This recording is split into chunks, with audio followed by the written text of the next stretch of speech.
Hello दोस्तों, स्वागत है आपका मेरे YouTube चैनल में, जहां कहानियां सिर्फ सुनी नहीं जाती बल्कि महसूस भी की जाती हैं। अगर आपको कहानी सुनना पसंद है तो मेरे चैनल को सब्सक्राइब कर लीजिए और वीडियो को लाइक करना मत भूलिए। सुबह का वक्त था। आज दिल्ली का मौसम कुछ ठंडा था। बाहर कभी हल्की बारिश होती तो कभी धूप निकल आती। मेहरीन अपनी केबिन में बैठी थी। उसकी नजरें सामने रखे लैपटॉप की स्क्रीन पर थी, जहां साइट का लाइव वीडियो फीड चल रहा था। अनाया और अविनाश एक साथ प्रोजेक्ट की जगह पर खड़े थे। दोनों के चेहरों पर विश्वास और मजबूत इरादा झलक रहा था, लेकिन इधर मेहरीन के दिल में हलचल मची हुई थी। वो सोचती है, वो खुश लग रहा है या शायद सिर्फ दिखा रहा है। उसने खुद को संभाला और दिल ही दिल में कहा, ये प्रोजेक्ट सिर्फ एक जिम्मेदारी है और मुझे सिर्फ अपनी जिम्मेदारी पर ध्यान देना चाहिए। तभी उसके मोबाइल पर कपूर साहब का फोन आता है। मेहरीन, मीडिया को प्रोजेक्ट के फेज 2 के अपडेट चाहिए। मैं चाहता हूँ तुम खुद साइट पर जाओ और प्रेस मीटिंग लो। मेहरीन कुछ पल के लिए खामोश रही, फिर धीरे से बोली, ठीक है सर। फोन कट करने के बाद उसने खिड़की से बाहर देखा। बारिश की हल्की बूंदें शीशे पर गिर रही थीं। शायद कुदरत भी दिल के मौसम का इम्तिहान ले रही थी।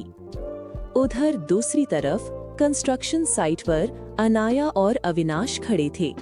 साइट पर हल्की रोशनी फैल रही थी। अनाया और अविनाश आखिरी इंस्पेक्शन पूरा कर रहे थे। हर डिटेल उनकी नजर से गुजर रही थी, जैसे कोई आर्टिस्ट अपने मास्टरपीस को देख रहा हो। हर लाइन, हर कॉलम इतने परफेक्ट थे कि लगता था जैसे किसी ने ख्वाबों को आर्किटेक्चर में बदल दिया हो। तभी एक हल्की सी आवाज और गाड़ी के इंजन की गूंज ने सबका ध्यान खींच लिया। अविनाश और अनाया भी उस गाड़ी को देखते हैं। उन्होंने देखा एक मर्सिडीज गाड़ी साइट के एंट्रेंस पर रुकी। गाड़ी का दरवाजा खुला और गाड़ी में से मेहरीन बाहर आई। गाड़ी से निकलकर वो आगे बढ़ी। अनाया की आंखों में हैरत और जिज्ञासा झलक रही थी। अनाया हल्की मुस्कुराहट के साथ बोली, ओ मैम, आप आ गईं, हमें लगा आप नहीं आएंगी। मेहरीन ने आंखें उठाई और प्रोफेशनल अंदाज में जवाब दिया, अनाया, मैं कपूर साहब के कहने पर प्रेस कॉन्फ्रेंस के लिए यहाँ आई हूँ। अविनाश की आंखों में हैरत, खुशी और कुछ बेचैनी का मिला जुला भाव था। उसके दिल में कुछ पुरानी यादें जाग उठी। वो मेहरीन की ओर देखते हुए कहता है, तुमने कहा था तुम साइट पर नहीं आओगी। मेहरीन ने एक पल के लिए आंखें झुका लीं और धीरे से बोली, मैं किसी पर्सनल वजह से नहीं बल्कि अपनी प्रोफेशनल जिम्मेदारी निभाने के लिए यहाँ आई हूँ। अनाया उन दोनों को देख रही थी। उसके चेहरे पर उलझन और अजीब सा एहसास था, जैसे वक्त ने तीनों को एक ही कहानी के अलग-अलग मोड़ पर खड़ा कर दिया हो। साइट पर रोशनियों की चमक बढ़ चुकी थी। मीडिया के कैमरे, माइक और हर तरफ रिपोर्टर मौजूद थे। हल्की सी हलचल, फ्लैशेस और लाउडस्पीकर की गूंज सब मिलकर एक एनर्जेटिक मगर ऑर्गेनाइज्ड माहौल बना रहे थे। मेहरीन स्टेज पर खड़ी थी। उसके हाथ में माइक था। अविनाश उसके साथ खड़ा था और अनाया एक तरफ प्रोजेक्ट चार्ट्स के साथ तैयार थी। मेहरीन की नजरें फोकस्ड थीं। वो माइक की ओर झुकी और प्रोफेशनल अंदाज में बोली, कपूर ग्रुप का ये प्रोजेक्ट दिल्ली के व्यापारिक क्षेत्र में एक नई सोच लाएगा। हम सिर्फ इमारतें नहीं बना रहे बल्कि भविष्य के सपनों की बुनियाद बना रहे हैं। उसकी आवाज में कॉन्फिडेंस था और हर लफ्ज कंपनी के विजन को हाईलाइट कर रहा था। अविनाश चुपचाप उसे देख रहा था, हर पल उसके डेडिकेशन और मेहनत को फील कर रहा था। तभी एक रिपोर्टर ने सवाल किया, जिसमें क्यूरियोसिटी और प्रोफेशनल इंटरेस्ट दोनों शामिल थे। मैम, इस प्रोजेक्ट का स्कोप फेज 2 में एक्सपैंड हो रहा है। क्या आप बता सकती हैं कि इसका कंपनी के विजन और मार्केट पर क्या असर होगा? मेहरीन ने एक पल के लिए खामोशी अपनाई, फिर जवाब दिया, ये प्रोजेक्ट कंपनी के विजन का रिफ्लेक्शन है।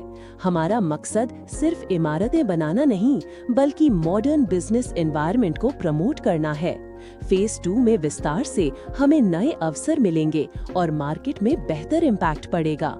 इस दौरान अविनाश के एक्सप्रेशंस, अनाया की छुपी हुई कंफ्यूजन और महरीन की इनर स्ट्रगल सब खामोशी से सीन में मौजूद थे। उनकी आंखों और जेस्चर ने माहौल को और भी यूनिक और मेमोरेबल बना दिया था। महरीन ने दोबारा प्रोजेक्ट के डिटेल्ड अपडेट्स देना शुरू किए। हर लफ्ज में प्रोफेशनलिज्म और कॉन्फिडेंस था, लेकिन दिल के किसी कोने में छुपी हुई उम्मीद और इमोशंस भी नजर आ रही थीं। प्रेस कॉन्फ्रेंस खत्म हो चुकी थी। हर तरफ खामोशी थी। सिर्फ साइट की हल्की रोशनी और दूर से गुजरती गाड़ियों की हल्की गूंज महसूस हो रही थी।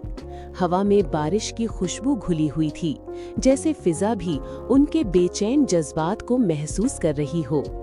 अनाया की कार पहले निकल गई और फिर अविनाश और महरीन कुछ पल के लिए अकेले रह गए।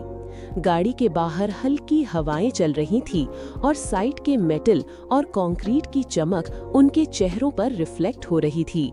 अविनाश ने धीरे से कहा, तुम जितनी भी प्रोफेशनल बनने की कोशिश करो, तुम्हारी आंखें सब कुछ कह देती हैं।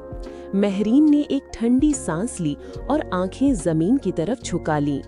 तुम्हें मेरे जज्बात समझने की जरूरत नहीं है अविनाश, वक्त बदल गया है और शायद हम भी। अविनाश ने एक पल के लिए उसे देखा। वक्त बदला है महरीन, पर मेरे एहसास नहीं। वे कुछ पल खामोश रहे। सिर्फ साइट की हल्की रोशनी और दूर से गिरती बरसात की बूंदें सुनाई दे रही थीं। फिर अविनाश ने धीरे से महरीन के हाथ को छुआ, सिर्फ एक लम्हे के लिए, जैसे छोटी सी तसल्ली या शायद एक अधूरा एहसास। महरीन ने अपना हाथ धीरे से हटा लिया और आंखें फिर से झुका लीं। अब काम और जिम्मेदारियां हमारे रिश्ते से ज्यादा जरूरी हैं और मैं अपने काम में ही अपनी खुशी ढूंढती हूँ। अविनाश ने धीरे से हाँ में सिर हिलाया, लेकिन आंखों में उदासी और छुपी हुई मोहब्बत दोनों साफ नजर आ रही थीं। दोनों के दरमियान खामोशी बढ़ गई, लेकिन उस खामोशी में एक अधूरापन और गहरा जज्बा छुपा हुआ था, जैसे वक्त ने उन दोनों को एक ही पल में एक ही कहानी के दो अलग मोड़ पर खड़ा कर दिया हो। उधर दूसरी तरफ अनाया की कार शहर की सड़कों पर दौड़ रही थी। उसने फोन में अविनाश से संबंधित काम की तस्वीरें देखीं और साइट के प्लान्स पर नजर डाली। बारिश की बूंदें कार के शीशे पर गिर रही थीं और दिल में एक सवाल बार बार गूंज रहा था, क्या मैं अपने जज्बात को समझ पाऊंगी? क्या मैं समझ पाऊंगी कि अविनाश का और मेरा साथ सिर्फ प्रोफेशनल है? उसके दिल में एक अजीब सी जलन भी जाग रही थी। उसने सोचा कि अविनाश इतना हंसमुख है और शायद उसके दिल में कोई और हो, शायद महरीन हो। ये ख्याल आते ही वो बेचैन हो उठी। फिर वो सोचने लगी, क्या मैं अविनाश की पसंद बन सकूंगी? अनाया ने अपनी आंखें बंद की और गहरी सांस ली। उस पल उसे एहसास हुआ कि कभी-कभी जज्बात और फैसले इतने आसान नहीं होते। कभी-कभी दिल को समझना और उसे काबू में रखना ही सबसे बड़ा इम्तिहान होता है। दिल चाहता था कि अविनाश उसकी तरफ ध्यान दे, मगर अंदर एक डर भी था कि शायद उसकी जगह किसी और ने पहले ही ले ली हो। उधर दूसरी तरफ महरीन घर की बालकनी में खड़ी सोच रही थी। कुछ फैसले कभी-कभी वक्त के साथ बदल जाते हैं। वहीं अविनाश भी अपने कमरे की बालकनी में खड़ा है और महरीन में आए बदलाव को लेकर परेशान है।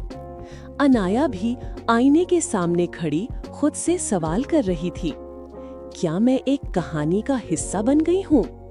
यहाँ 3 अलग-अलग जिंदगियों की तन्हाई एक दूसरे से जुड़ रही है। बालकनी से उठकर महरीन अपने बेडरूम में वापस आ गई थी। अविनाश भी कमरे में लौट आया था और अनाया ने भी अपना फोन बंद किया और बेड पर लेट गई थी। लेकिन तीनों के दिलों में एक ही सवाल जिंदा था, क्या दिल का फैसला हमेशा सही होता है या तकदीर कभी-कभी दिलों के खिलाफ फैसला सुनाती है? बारिश रुक चुकी थी, लेकिन उनके दिलों में तूफान अब भी बाकी था। क्या होगा कहानी? सुबह का वक्त था। बारिश अभी थमी ही थी। कपूर ग्रुप की साइट पर हल्की रोशनी और नई ताकत का एहसास था। अविनाश साइट पर खड़ा था, हाथ में कॉफी का कप लिए, लेकिन नजरें कहीं दूर खोई हुई थीं। उसके जहन में महरीन के कल के अल्फाज गूंज रहे थे, अब काम और जिम्मेदारियां हमारे रिश्ते से ज्यादा जरूरी हैं और मैं अपने काम में ही अपनी खुशी ढूंढती हूँ।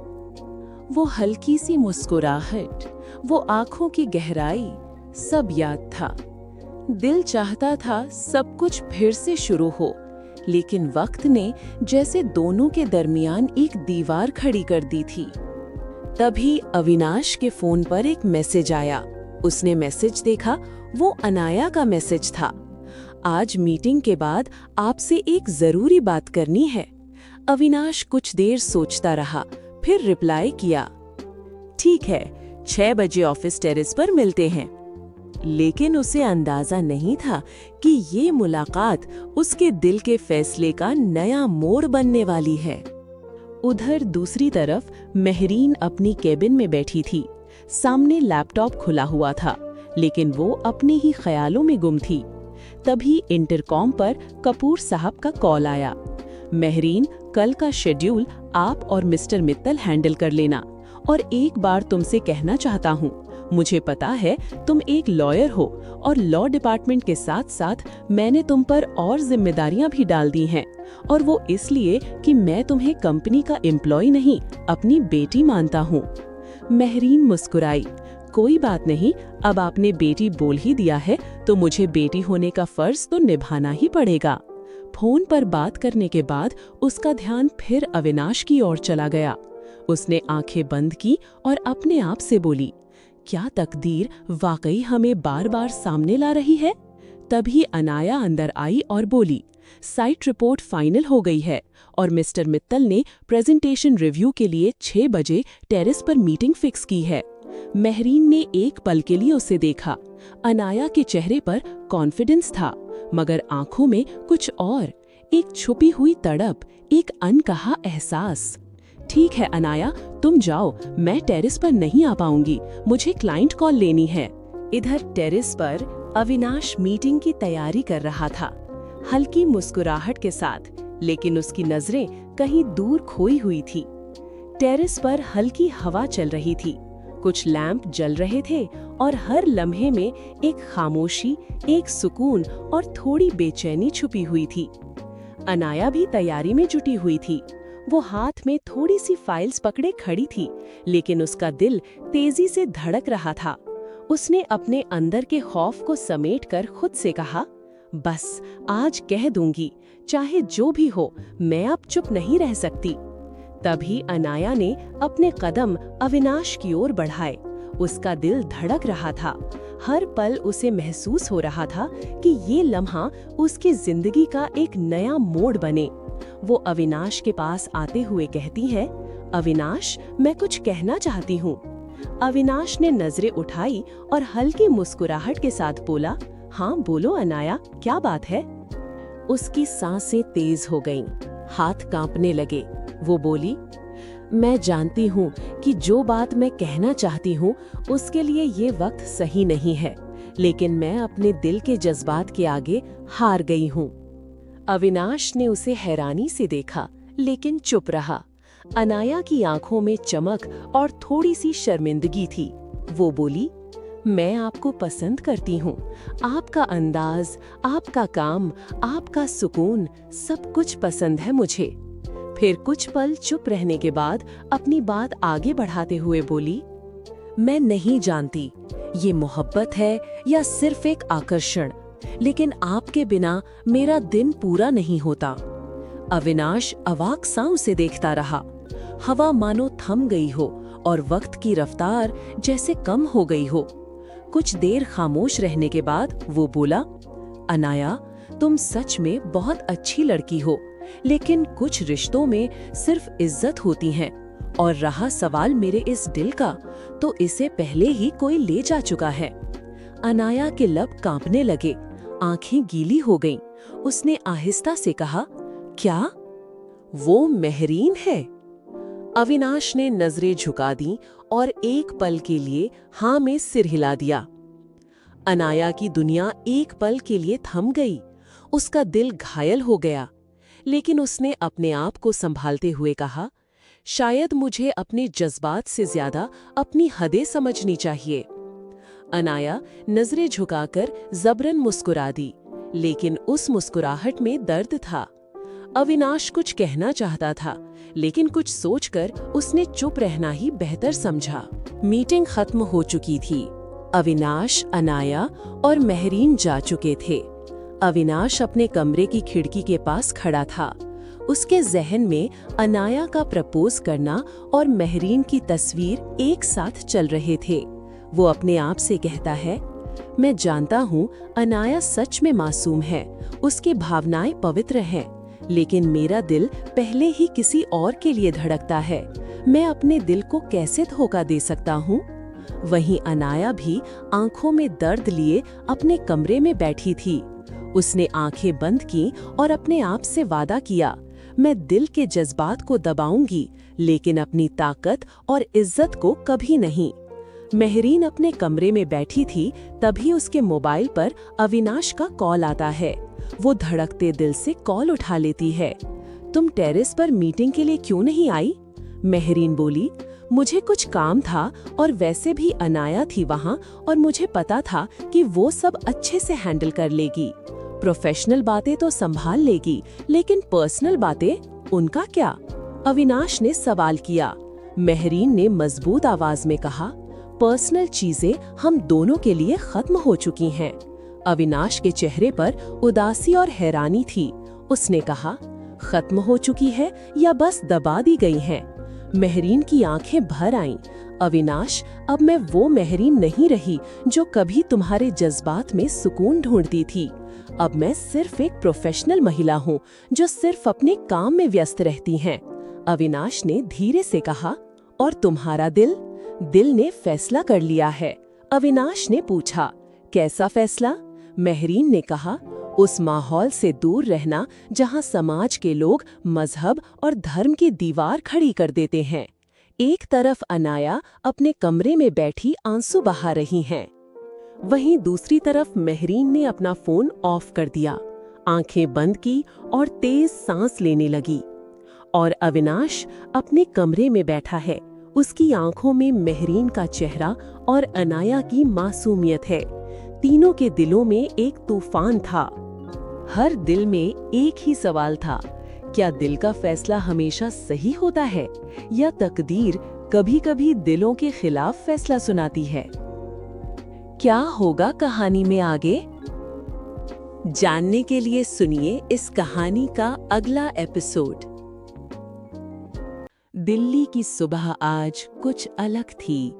आसमान पर सूरज की पहली किरणें धीरे-धीरे बादलों से झांक रही थीं, जैसे शहर के दिल को नई रोशनी से जगा रही हों। कपूर ग्रुप के हेड ऑफिस के बाहर गाड़ियों का शोर था। गार्ड्स अपनी ड्यूटी दे रहे थे और अंदर रिसेप्शन एरिया में एक नया जोश था, क्योंकि आज एक बड़ी डील का दिन था। अविनाश बतौर एक इन्वेस्टर अपने डेस्क पर बैठा था। उसके सामने फाइल्स का ढेर था, लेकिन उसका दिल उन कागजों में नहीं बल्कि उन लम्हों में उलझा हुआ था जो कल रात गुजरा था। उसके जहन में मेहरीन की वो आवाज गूंज रही थी, मुझे अपनी जिम्मेदारी निभानी है। उसने आंखें बंद की और एक लम्हा महसूस किया जैसे दिल टूटकर भी जिंदा रह गया हो। टेबल पर रखे पेन को उसने धीरे से बंद किया। तभी कपूर साहब के कदमों की आहट सुनाई दी। वो हमेशा की तरह कॉन्फिडेंट और कंपोज्ड थे। गुड मॉर्निंग अविनाश, उन्होंने मुस्कुराते हुए कहा। लखनऊ में एक फॉरेन क्लाइंट आया हुआ है। वो हमारी कंपनी के साथ जॉइंट वेंचर करना चाहता है। मैं चाहता हूँ इस प्रोजेक्ट में भी तुम दिल्ली के प्रोजेक्ट की तरह इस प्रोजेक्ट को भी प्रॉफिट शेयरिंग बेसिस पर ज्वाइन करो। क्या तुम और महरीन लखनऊ जाकर इस क्लाइंट से मीटिंग कर सकते हो? ये सुनकर अविनाश स्तब्ध हो गया। उसने सोचा, किस्मत बार बार मुझे महरीन के करीब ले जाती है और फिर पीछे धकेल देती है।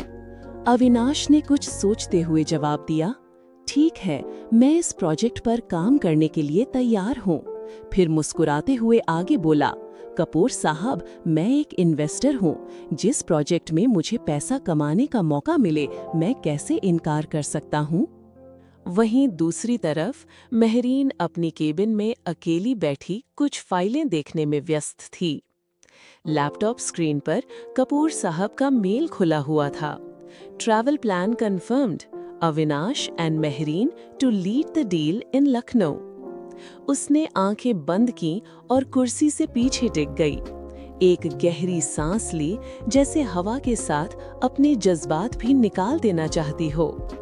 पल भर के लिए सब कुछ रुक गया। उसके जहन में वो दिन उभर आया, मीडिया का शोर, कैमरों की रोशनी और हेडलाइंस जो उसके खिलाफ थीं। अलग अलग मजहब में मोहब्बत, देश के लिए खतरा। हर तरफ सवाल और इल्जाम, लोगों के रिएक्शंस, बेबुनियाद कहानियां और लव जिहाद के आरोप। वो सोचने लगी, जिंदगी ने उसे फिर से उसी मोड़ पर लाकर खड़ा कर दिया है। इसीलिए मैं मुंबई छोड़कर यहाँ आई थी। मैं अविनाश से जितना दूर रहना चाहती हूँ, तकदीर उतना ही मुझे उसके नजदीक ले जाती है। उसने खिड़की से बाहर देखा। दिल्ली का आसमान धुंधला हो रहा था, दिन ढलने की तैयारी में था। इसी बीच अनाया अपनी डेस्क पर फाइल्स बंद कर रही थी। उसके चेहरे पर थकान थी, लेकिन आंखों में एक अजीब सा सुकून। उसके दिमाग में अभी तक अविनाश ही घूम रहा था। वो अपने आप से कहती हैं, मोहब्बत हार गई, लेकिन इज्जत जीत गई।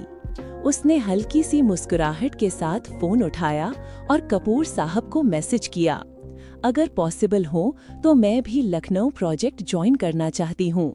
डॉक्यूमेंटेशन और डेटा एनालिसिस में हेल्प हो जाएगी। मैसेज भेजने के बाद वो खिड़की से बाहर देखने लगी।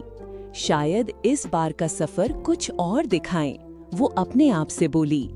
उसके अंदर एक छुपी हुई आरज़ू थी। शायद इस सफर में वो अपने जज्बात के बोझ से आजाद हो जाए।